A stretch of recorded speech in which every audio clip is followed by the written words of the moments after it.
옆분 앞뒷분 인사하시기 바랍니다. 오늘도 승리했습니다. 자, 큰 은혜 받으시기 바랍니다. 아멘. 자, 오늘 법궤를 지키라 라는 말씀으로 은혜를 나누고자 합니다. 오늘 본문 말씀은 다윗이 여호와의 법궤를 찾아오는 그런 장면입니다. 만군의 여호와의 이름을 불리는 그 궤를 찾는 일이 얼마나 기쁘고 감사하고 또 정성을 기울였는지 1절에 보니까 3만 명을 동원시켰어요. 그러니까 법궤 찾아오는 준비회를 열었는데 그 인원이 3만 명이 된다는 거예요. 그때 당시 때 인구비를 따지면 지금은 훨씬 많은 준비하는 인원을 만들어서 준비하고 정성을 기울여서 법궤를 가져오는 작업을 했습니다. 이제 세수 수레를 장만하고 이제 다윗뿐만 아니라 이스라엘의 온 족속이 온갖 악기를 연주해요. 5절에 보니까 연주라는데 원본 단어를 보니까 킨노르 단어예요. 그 뜻은 뭐냐면 형식적으로 그냥 악기 연주하다 뜻이 아니라 왜 콘서트 가면 막 그냥 막 미친 듯이 하는 거 있죠. 왜 막 어떤 열강이 막 도가니가 있고 분위기가 딱 그런 거예요. 형식이 아니라 온 힘과 온 마음을 다해서 완전 페스티벌인 거예요. 잔치를 거 정성을 다해서 개를 운반하고 있는 그런 장면이에요. 법궤는 모세가 하나님으로부터 받은 십계명 새긴 석판입니다. 거룩한 개죠. 그런데 사사 시대 엘리 제사장의 그 아들 홈리와 비느하스가 블레셋과 이제 전쟁이 일어났는데 그 법궤를 그때 뺏기고 말아요. 왜 뺏겼냐? 법궤가 항상 앞에 서면 항상 승리했거든요. 근데 그 시대 때는 비느하 홈리아스가 부적처럼 사용했어요. 정말 하나님을 경외하고 하나님을 앞장세우고 하나님의 임재를 사모하고 하나님 뜻대로 간 것이 아니라 하나님의 임재는 사모하지도 않고 하나님을 사랑하지도 않고 하나님 뜻에 따라가지도 않으면서 전쟁은 나니까 이기고는 싶었고 또 이겨야 되니까 법궤를 부적처럼 앞에만 모시고 나간 거예요. 하나님의 임재가 없었어요. 대패했습니다. 결국 블레셋에게 그 법궤를 빼앗기고 말았어요. 근데 그것도 웃겨요. 블레셋이 이제 그 법궤를 가지고 왔는데 전리품 정도로 여겼어요. 자신들이 섬기는 신전의 다곤 신전에 그냥 처박아 놓은 거예요. 그 다음날 보니까 다곤의 우상이 머리, 손발이 막 다 잘려 나간 거예요. 깜짝 놀라서 이건 큰일 났다, 저주다. 또 끝반에 독정이 막 전염병이 막 돌았어요. 너무 놀래가지고 암소에 그냥 실어가지고 그 법궤를 벳세메스라는 곳에 그냥 보내버렸어요. 하나님께가 돌아온 거 그 벳세메스 사람들은 너무나 좋아서 기뻐하고 받아들였는데 마치 또 하나님의 전심을 모신 게 아니기 때문에 하나님의 임재를 보지 못하고 그 한낱 물건으로 또 함부로 여겼어요. 거기서도 70명이 그냥 죽어나갔어요. 그러니까 두려움을 느낀 벳세메스 사람들은 이거는 우리가 감당할 것이 아니다. 그러니까 하나님을 전심으로 섬겨야 되는데 하나님을 섬길 생각 안 하고 하나의 물건처럼 또 여기서 이건 있으면 안 된다 하면서 기란년 야림이라는 곳에 보내요. 오늘 2절에 보니까 엣지명이 바알의 유다가 나오는데 그 엣지명은 바로 이거예요. 기란년 여림으로 보내요. 그래서 기란년이 사람들에 있는 아비나답의 집에 갔는데 비로소 거기서 70년 동안 보관해 있었어요. 왕이 된 다윗이 70년이 지나서 법궤를 모시고 왔어요. 그 장면이에요. 그런데 왔는데 오늘 본문을 보니까 나곤이라는 사람이에요. 나곤의 타작마당에 들어갔는데 거기서 소가 날뛴 거예요. 그럼 무사라는 사람이 깜짝 놀라서 법궤를 손으로 잡았습니다. 근데 하나님이 그 자리에서 치셔서 그 우사라는 사람은 죽고 말았어요. 다윗도 깜짝 놀라서 오벳 에돔의 집으로 그냥 보냈어요. 그냥 망가진 거예요. 그 축제고 준비하는 이혼이고 그 자리에서 끝나고 말았어요. 오벳 에돔의 집에 석 달 동안인데 오벳 에돔의 집은 축복을 받았어요. 하나님이. 자, 하나님이 왜 다윗과 온 이스라엘의 정성을 받으시지 않았을까? 오늘 본문을 통해서 한번 알아보고자 해요. 첫 번째입니다. 하나님의 임재는 하나님의 방법대로 가야 돼요. 하나님의 예배도 하나님이 원하시는 방법대로 가야 돼요. 하나님의 섬김에 있어서도 하나님의 방법대로 가야 된다는 거예요. 하나님이 아무리 사람이 정성을 다하고 최선을 다하고 뭐 우리가 아무리 큰 모든 것을 다 한다 할지라도 하나님이 받지 아니하시는 것은 절대 받지 아니하신다라는 거예요. 예배도 마찬가지예요. 우리의 삶도 마찬가지예요. 믿음이란 그런 것이에요. 본질적으로 하나님이 원하시는 것, 하나님이 받으시는 것, 그 길로 가야 돼요. 하나님, 내가 얼마나 최선을 다했는데요, 얼마나 정성을 다했는데요, 이 정도만 내가 내 안에서 다 드리지 않았습니까? 왜 이러실 수 있으세요? 여러분, 우리가 무엇을 하나님께 드리는다는 것은 중요하지 않아요. 여러분 좀 아십니까? 원래 다 하나님 것이에요. 우리의 생명도 지금 우리가 누리고 있는 그 모든 것도 다 어차피 하나님의 것이에요. 내 것처럼 생색내면서 하나님 것을 하나님께 드렸다고, 하나님 안 붙어졌다고 원망할 필요가 없는 거예요. 우리의 믿음, 신앙은 절대 나의 정성과 노력과 열정이 아니에요. 물론 정성은 필요해요. 열심도 필요해요. 그러나 근본적으로 하나님께 도달되지 않고 하나님 원하시는 바가 아닌 나의 의와 나의 열심, 그것은 근본적으로 하나님께서 원하시는 것은 아니에요. 제가 중학교 때 이런 적이 한 번 있어요. 제 친구를 한번 초청을 해서 맛있는 걸 한번 주려고, 맛있는 걸 한번 대접하려고 저희 집에 돈가스가 있었거든요. 요리는 못했는데 한번 돈가스 한번 튀겨보려고 애를 썼어요. 뭐저다가 와서 자 와봐 이러고 돈가스를 열심히 튀겼어요. 막 탄 것도 있었고요, 막 어쩐 건 잘 나온 것도 있어요. 색깔이 그냥 노릇노릇하게 잘 나온 것도 있었어요. 열심히 해가지고 우리 친구들에게 먹였어요. 돈가스 소스도 뿌려가면서 한번 먹어봐 딱 했는데 그 친구들이 돈가스를 씹자마자 얼굴이 이그러지는 거예요. 봤더니 분명히 겉은 잘 익은 것 같은데 속이 하나도 익지가 않았던 거죠. 친구들이 먹긴다 얼굴이 좀 약간씩 그러지면서 야 이건 못 먹겠다는 식으로 얘기를 하는데 제가 화가 났어요. 왜 화가 났냐면 내가 했잖아요. 내가 열심히 구웠잖아요. 내 돈 들어가면서 내가 열심히 튀겼잖아요. 근데 보니까 거의 육회에 가까웠어요. 안에는 생고기예요, 생고기. 근데 안 먹으니까 제가 화가 난 거예요. 왜요? 내가 했는데, 내가 초청했는데 어디 기쁘게 안 먹어? 빨리 먹어 이런 식으로 이러면서 결국 다 먹였어요. 결국은 어떤 친구는 막 배탈이 나고 막 설사하고 막 이런 친구도 있었고, 지금도 어쩌다 물어보면 그 친구들이 그 맛을 잊지를 못한대요. 그 생고기를 씹는 그 맛, 돈가스에서 그 맛을 잊지 못한다고 하더라고요. 이게 과연 내 초청을 해서 본의 아니게 초청이 대접이 아니라 거의 고역 치르는 고문이 거의 되다시피 했거든요. 하나님도 아마 이럴 거예요. 하나님이 받으시고 하나님이 기뻐져야 되는데 내가 했잖아요. 내가 지금 잘 준비했잖아요. 내가 얼마나 노력하고 얼마나 잘 바쳤잖아요. 하나님이 그 음식을 만약에 먹으셔야 되나요? 만약 그건 하나님 자유죠.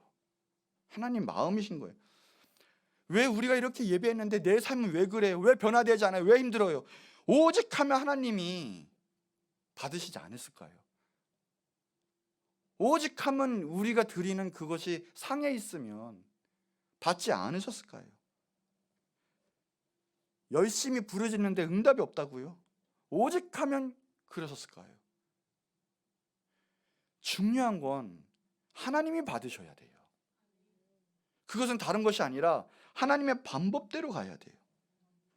정성이 필요하고 열심은 필요하지만 그것이 전부는 아니고, 보다 중요한 것은 정말 하나님이 나의 것을 받을 수 있느냐라는 거예요. 그러기 위해서는 하나님을 아셔야 돼요. 하나님을 아시고 하나님 방법대로 가야 하나님을 만날 수 있고 하나님의 임재를 경험할 수 있고 참다운 믿음 생활을 할 수가 있어요. 교회 오래 생활 중하는 게 중요한 것이 아니라 내가 얼마나 지금은 위치해 있고 얼마나 열심히 하는 것이 중요한 것이 아니라 지금 당장 내가 하나님께 올바르게 하나님 받으시는 참다운 길을 걸어가고 말씀의 삶을 살고 있고 믿음으로 살 수 있느냐, 하나님이 받으시는 살아있는 믿음이 있느냐, 그것이 중요한 거예요. 세상에는 모르는 것이 약이다라는 말이 있죠. 내 신앙에 있어서는요, 믿음에 있어서는 모르는 것은 죽음이에요. 죽어요. 하나님 법궤가 기란연이 아래 20년 동안 머물러 있다가 사울왕 때 넘어가고 제위 40년이 넘었죠. 말 그대로 법궤를 70년 동안 이제서야 예루살렘으로 들어가요. 그 사울 때 사울왕은 법궤에 대해서 그다지 관심을 보이지 않아요. 하나님이 왕으로 세우셨으면 사울이 할 것은 다른 것이 아니라 하나님 눈치를 보고 하나님 뜻대로 살고 하나님을 사모했어야 되는데 사모하질 않았어요. 하나님을 사모하지 않으니까 결국 비참한 결말을 맞이하고 죽어요. 어쩌면 하나님이 사울왕 시대 때 법궤가 돌아오는 것을 하나님의 원치 아니하는 것일 수도 있어요. 하나님의 영광은 그런 사람에게 보이지 않거든요. 그래도 다윗은 예배자였어요. 하나님을 사랑했어요. 말씀 지키면 말씀대로 살아가려고 했어요. 그러니까 다윗의 때에 있어서야 그 사람을 보시고 법궤가 드디어 다윗 왕 때 들어오게 돼요. 자기가 태어나기도 전에 뺏겼던 법궤가 오는데 얼마나 감사하고 응답이 얼마나 컸겠어요. 얼마나 기뻤겠어요. 법궤는 하나님이요 하나님의 상징이었는데 전심을 다해 옮겼어요. 그런데도 나곤의 타작마당에 들어갔을 때 다윗의 정성과 열정이 한 번에 흔들렸어요. 우사가 법궤를 잡음으로 말미암아 우사가 죽고 그 영광이 없어졌어요. 다윗은 그것을 8절에 보니까 베레스 우사라고 이야기를 해요. 하나님이 우사를 치셨다라고 얘기해요. 아니 지금은 법궤가 떨어지는데 당연히 잡아야 되는 거 아니에요? 반사적인 거 아니에요? 꼭 죽임을 당해야만 했겠습니까? 하나님 너무하시지 않으세요? 라고 할 수도 있는데 우사는 죽을 짓을 한 거예요. 왜 그럽니까? 하나님 방법대로 하지 않았어요. 하나님 뜻대로 지금 살지 않았던 거예요. 여호와의 법궤 베세메스 사람들은요 들여다보는 것만으로 죽었어요. 자, 사무엘상 6장 19절인데 한번 읽어볼까요? 자, 시작.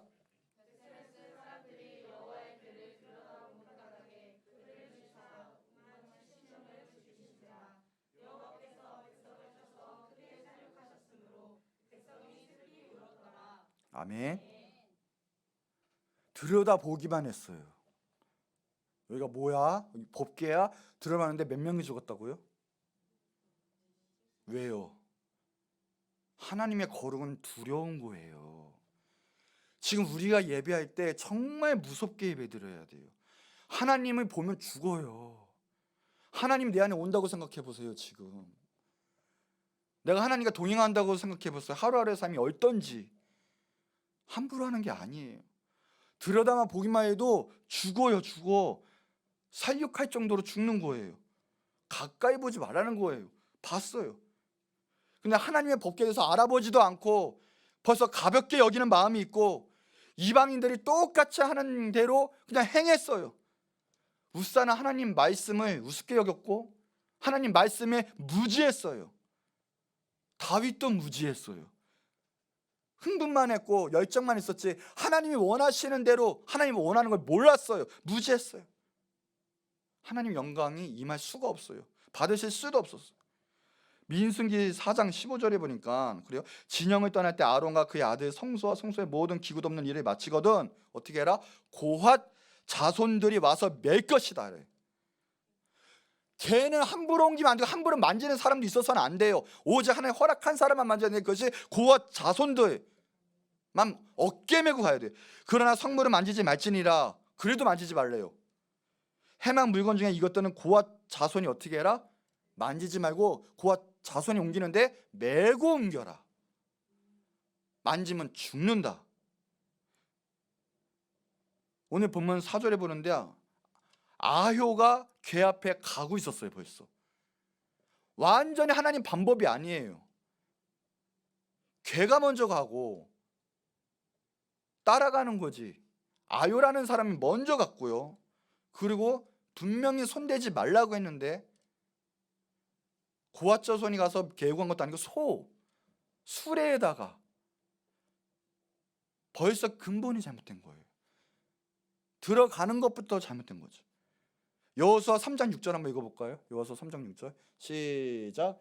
여호수아가 또 제사장들에게 말하되 언약궤를 메고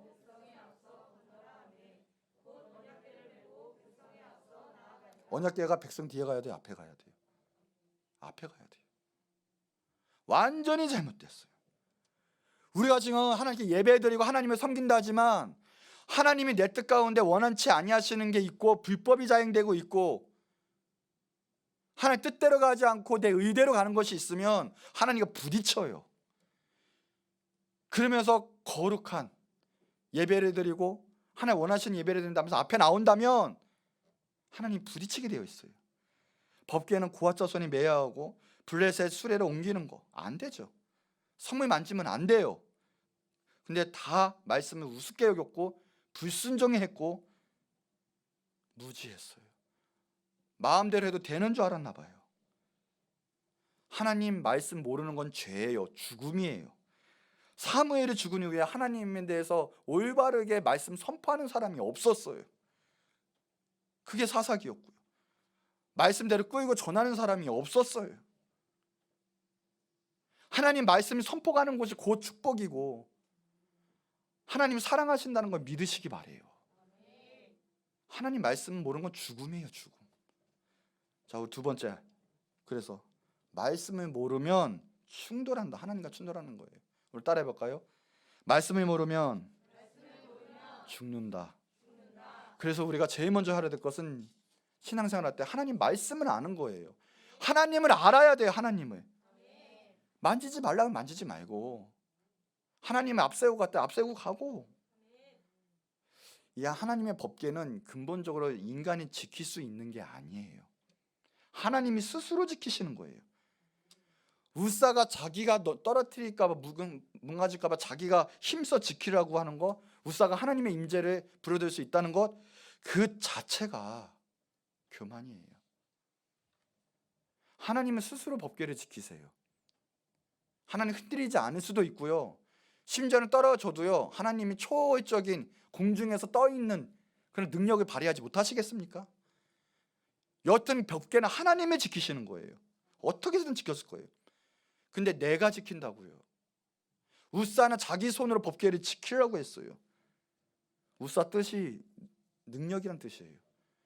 자신의 너무 능력으로. 우리가 믿음 생활, 신앙 생활 할수록 우리는 죽고요. 오직 하나님만 나타나게 되고 하나님을 의지하게 되어 있어요. 믿음 생활 할수록 내가 드러나고 내가 믿음이 좋아진 것처럼 생각하고 내 스스로 하나님을 찾으려고 한다고 하고 어마어마한 교만이에요. 하나님 말씀도 모르면서 하나님 말씀을 안다고 생각하고 그 뜻대로 살지 못한다면 어마어마한 죄예요. 법궤를 손으로 잡는다는 거, 그래서 법궤를 깨트리는 걸 막을 수 있다는 것 자체가 교만이에요. 이거는 인간적인 대처법이 아니라 하나님 보시기에는 어마어마한 죄요, 대적한 거고 충돌이에요. 하나님의 일은 뭐든지 하나님이 하세요. 여러분, 하나님이 여러분의 하나님의 구세주로 또 아버지로 모셨다면 여러분의 인생도 하나님이 책임져 주실 거예요. 그냥 하나님께 맡기기만 하면 돼요. 근데 어느 때부터 충돌이 일어나냐? 내 뜻대로 하려고 할 때부터. 스가랴서 4장 6절, 이는 힘으로 되지 아니하고 능력으로 되지 아니하고 오직 나의 영으로 되느니라. 하나님이 하시는 거, 성령님이 하시는 거예요. 여러분의 인생도 하나님의 것이라면 하나님이 하실 거예요. 여러분 거 내려놓고 그냥 하나님을 알아가며 하나님 뜻에 순종하며 나갈 때 여러분의 삶은 하나님이 책임져 지실 거예요. 하나님의 법궤는 인간의 보호가 필요가 없으세요. 하나님이 하실 거예요. 하나님이. 근데 우리도 마찬가지예요. 우리의 믿음 생활, 우리가 하나님 열심히 한다는 그 모든 것들 내가 하는 게 아니에요. 결국 하나님이 하시는 거예요. 하나님께 붙들림 당하기 바래요. 그래서 우사를 치시다는 뜻이 페레치라는 단어 썼어요. 그게 단순히 치다는 뜻이 아니라 폭발하다, 터지다라는 뜻이 있어요. 여러분, 수류탄을 몸에 안고 터지는데 그냥 가만히 있는 사람 있겠습니까? 터지는 거예요. 그냥 하나님 뜻에 맞지 않고 그 길로 걸어가면 터져버리는 거예요. 하나님 말씀을 모르면 대치되면 죽는 거예요. 소멸하고 말아요. 그냥 없어져요. 터지는 거예요. 그게 치다, 베레스, 그 뜻이에요. 자신이 만진다는 것 자체, 그게 교만이에요. 애초부터 잘못됐어요.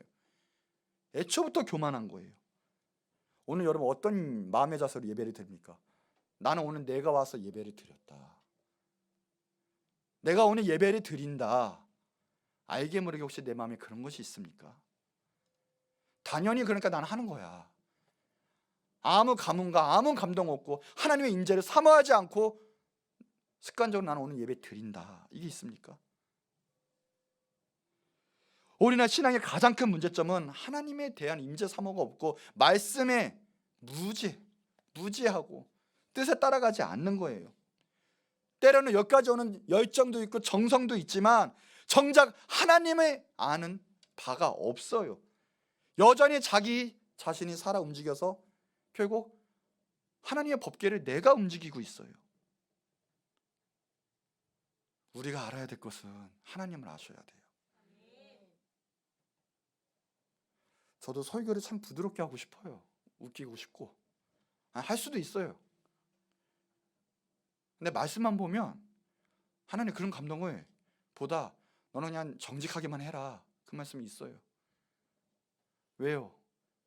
하나님의 말씀, 하나님 그대로 가야 되는 거예요. 내 중심이 아니라 하나님이 받으시는 게 예배고 하나님이 흡양하시는 게 바로 내 믿음 생활이기 때문에 그런 거지. 내가 내 믿음 생활을 규정하고 내 뜻대로 끌고 나가려 한다면 웃사랑 뭐가 다를 바가 있겠습니까? 오늘 정확히 내 마음 가운데 하나님의 임재와 하나님의 사랑과 하나님의 구원에 대한 감사와 십자가의 능력과 예수 그리스도의 이름의 그 선포가 내 안에 지금 있으셔야 돼요. 그거 아니고서는 어떠한 것도 하나님께 올라갈 수가 없어요. 특별히 오늘 여러분 예수 그리스도의 그 보혈이에요. 우리의 모든 죄가 사함 받으셔야 돼요. 예수님이 아니고서는 하나님께 나아갈 수가 없는 거예요. 오늘 예수님을 사모하시고 예수님께 모든 죄가 사함 받는 은혜가 있어야 되고 그래야 하나님을 만나는 은혜가 있어야 진정한 예배가 될 수가 있어요. 아니면 다른 종교와 다를 바가 없어요. 왜요? 무슬림도 자기가 죽어서 축복받기를 원하는 거예요. 천국 가기 원하는 거예요. 그러니까 잘못된 길을 행해도 열심을 해요. 불교에서도 깨달음을 통해서 해탈하기 원하죠. 자기 열심이 있어요.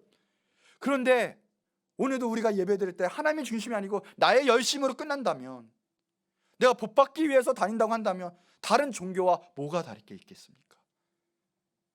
하나님을 섬기는 것은 다른 종교와 근본적으로 틀려요. 우리의 예배는 하나님이 받으시는 거예요. 중심이 하나님께 있어야 돼요. 교회 오는 목적도 하나님의 영광이요, 그리고 오직 예수 그리스도가 나를 위해서 십자가에 못 박혀 모든 물과 피를 흘리시고 돌아가신 그 은혜에 감격해서 죄로부터 자유하고 생명을 얻었기 때문에 감격으로 예배드리고 오직 그 능력으로 힘입어 예배를 드리는 거예요. 단순히 내 열정, 내 지식, 내가 해왔던 습관으로 예배를 드린다면 종교 생활밖에 되지 않아요. 내가 하는 것도 중요하죠.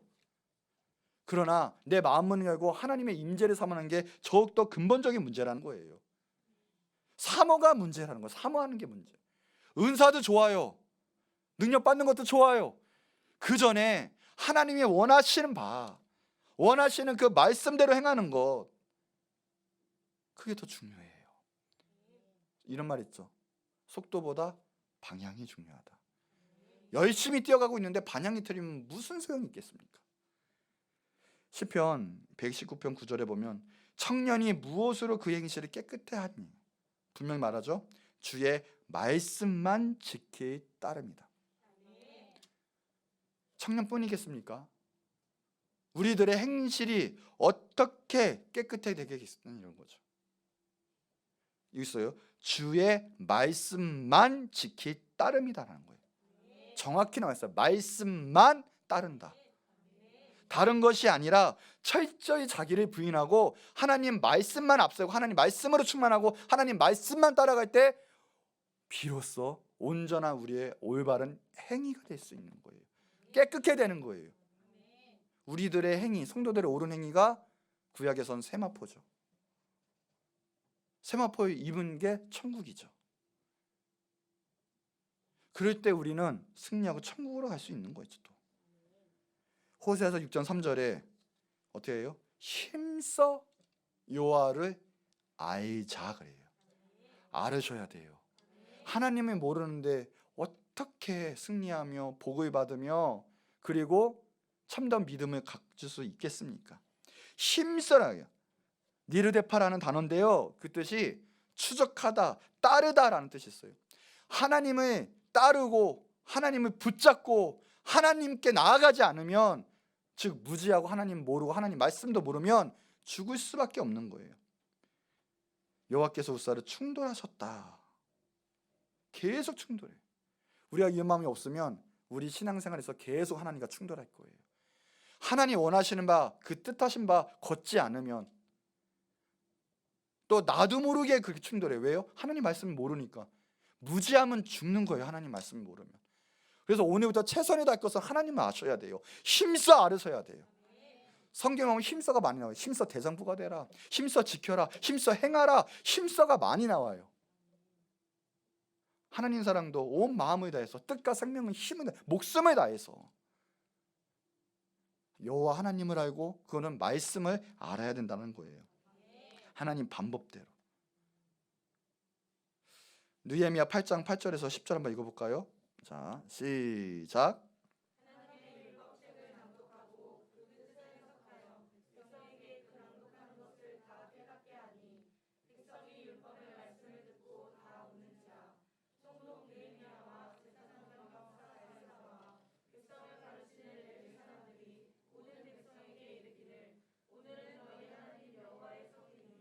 슬퍼하지 말며 우지 말라 하고, 느헤미야가 또 그들에게 이르기를 너희는 가서 살찐 것을 먹고 단 것을 마시되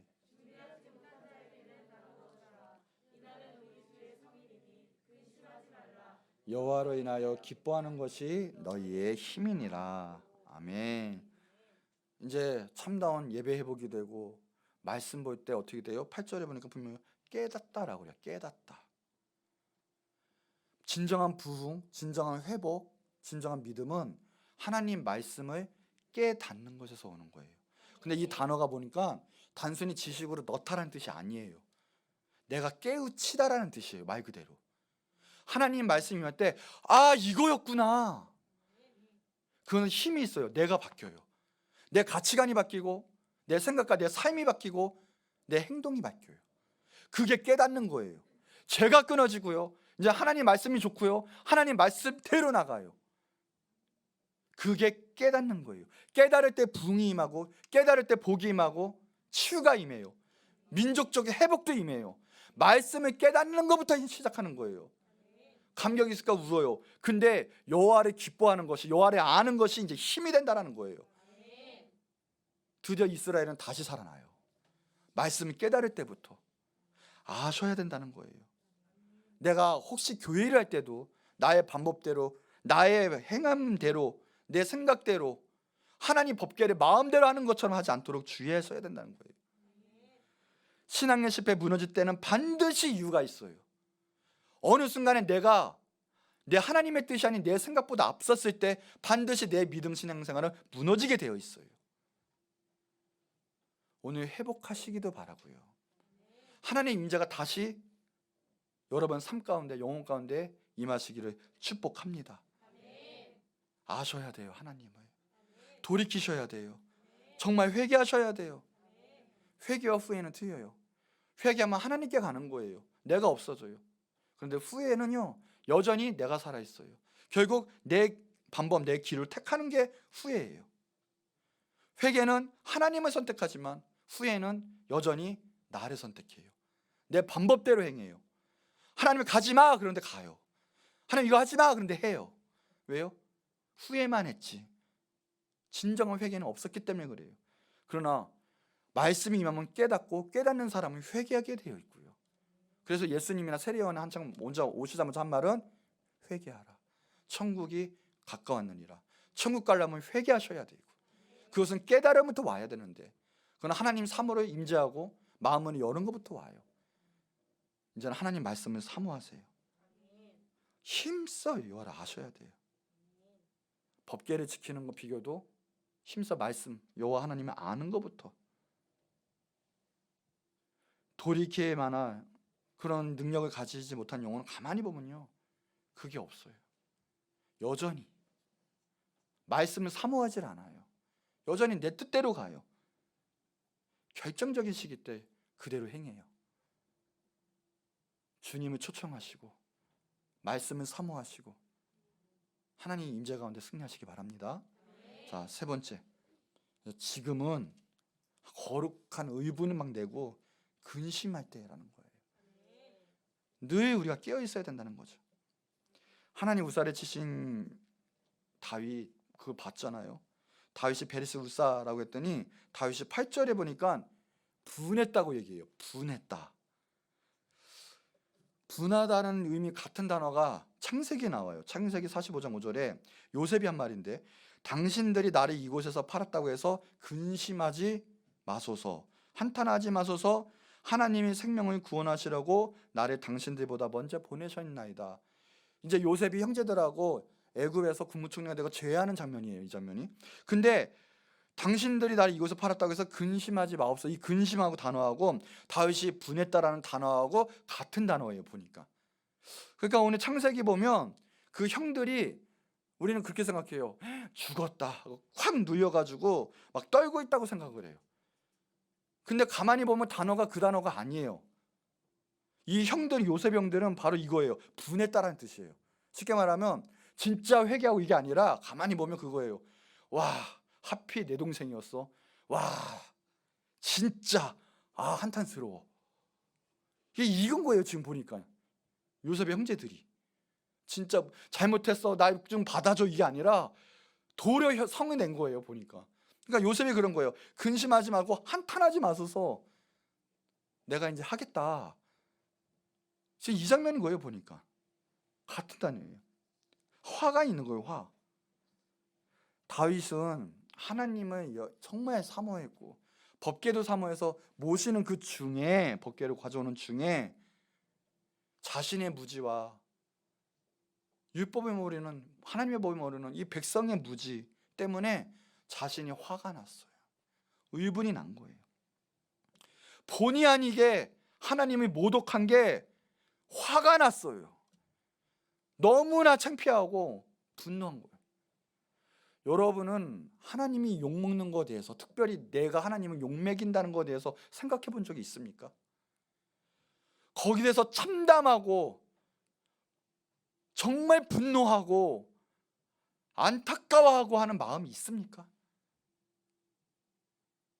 내가 어디 가서 그 기독교인이라고, 더 나아가서 하나님의 능력을 받고 전도하고 세상의 빛과 소금의 역할을 감당해야 되는데 그거 하지 못하는 내가 바퀴벌레처럼 막 숨어있는, 혹시 내가 너무나 분하고 분통하고 비참하고 살아있는 그 느낌을 혹시 받은 적이 있습니까? 아니면 그저 그냥 세상 일에 바쁘고 몰두하다 보고 하나님의 법궤, 하나님의 말씀을 잊어버리고 그 분한 마음도 사라진 지 오래되지는 않았습니까? 다윗은 두려워하고 법궤를 어떻게 옮길 수 있는가 탄식하며 분노했다라는 거예요. 석 달, 세 달 동안 다윗은 회개한 거예요. 철저히 다시 한번 준비했어요. 하나님께 가까이 갔고 임재 삼아왔고 말씀을 연구하고 하나님의 법을 공부했어요. 그래서 하나님의 방법대로 무장시켜서 법궤를 마침내 끌고 와요, 예루살렘으로. 그러니 하나님께서 내 마음에 합한 자다. 여러분, 하나님을 어떻게 지금 생각하고 대하고 계십니까?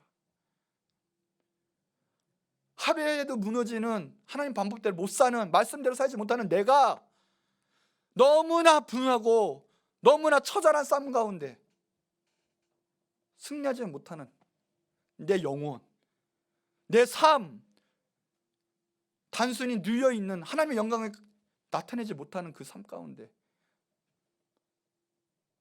돌이키고 분해하고 힘내고 말씀 붙잡으려 하는 그런 화이팅은 있습니까? 있어야 합니다. 그런 마음 있어야 돼요. 하나님께 거룩하게 나가지 못하는 것에 대한, 내 자신에 대한, 철저하게 순종하지 못하는 부분에 대한, 하나님 말씀을 사모하지 못하는 부분에 대한, 내 의대로 신앙생활하는 그 부분에 대한 분노. 다윗은 그랬거든요. 내가 하나님을 그거밖에 모르다니, 내가 하나님을 그거밖에 섬기지 못하다니. 하나님 철저하게 결국은 하나님을 모셨어요. 하나님의 뜻을 이루었어요. 하나님을 가졌어요. 우리가 예수님께 구원받은 사람이라면 이래야 되지 않겠습니까? 그러면 석 달 뒤에, 10년 뒤에, 20년 뒤에, 30년 뒤에, 내 자손 때 분명히 달라질 거예요. 나에게 역사가 지금 일어나셔야 돼요. 정말 하나님 사모하고 말씀 사모하고 그 뜻대로 사셔야 돼요. 다윗처럼 고민하고 분노해야 돼요. 그래야 임재를 경험해요. 하나님의 영광을 나타낼 수가 있어요. 어느 때나 어느 시대나 타락한 이유는 단 하나예요. 하나님 방법대로 가지 않고 불순종의 영이 임했을 때 그래요. 사모하셔야 돼요. 정말 하나님 뜻대로 방법대로 예배하시고 믿음 생활 하셔야 돼요. 그래요. 때로는 내 열심이 있고요, 내 노하우가 있어요, 정성도 있고요, 약간의 헌신도 있겠죠. 그러나 하나님 뜻대로 가지 않으면 결국 하나님과 충돌하고 하나님을 모독하게 되는 거예요. 여러분, 하나님 방법대로 가고 있습니까? 하나님 뜻에 자기 부인하며 철저히 순종하며 가고 있습니까? 아니면 여전히 자기의 장깨로 하나님을 뒤따라오게 하고 있습니까? 반드시 터져요. 반드시 충돌이 일어날 거예요. 나도 모르게 지금 하나님과 충돌하는 상태에 있을 수 있어요. 그게 더 중요해요. 찬양 열심히 하는 거, 말씀 열심히 듣는 거 다 좋아요. 그러나 첫째로는 하나님만, 하나님 말씀만 나를 죽이고 정말 진정으로 사랑하고 사모하고 하나님 마음에 합당한 사람이 되도록 근본적 우리의 신앙적이 있으셔야 돼요. 자, 결론이에요. 오직 하나님 방법대로, 하나님 말씀대로, 하나님 뜻대로 믿음 생활, 신앙생활 하시기 바랍니다. 그거 없이 무지해서, 무지한 것도 죄예요. 아니, 무지한 건 죽음이에요. 이제 하나님 말씀 붙잡으시고요, 날마다 내가 선택에 있을 때 마음대로 하지 마시고요, 하나님 붙잡으시고 하나님께 물어보시고. 그래서 정말 믿음 있는 사람은 기도할 수밖에 없어요. 꼬꾸라져서 기도할 수밖에 없어요. 하나님 어떻게 하리까? 내가 지금 마음대로 살고 있습니까? 하나님 원하시는 대로 살고 있습니까? 어떤 길로 나가야 합니까? 하나님께 의탁드리는 삶, 말씀대로 행하는 삶, 하나님 원하시는 삶이에요. 여전히 내가 살아있고 하나님 말씀 아는 것처럼 하자. 결국 하나님 말씀은 내 심령이 없고 결국 내 뜻대로 살아가는,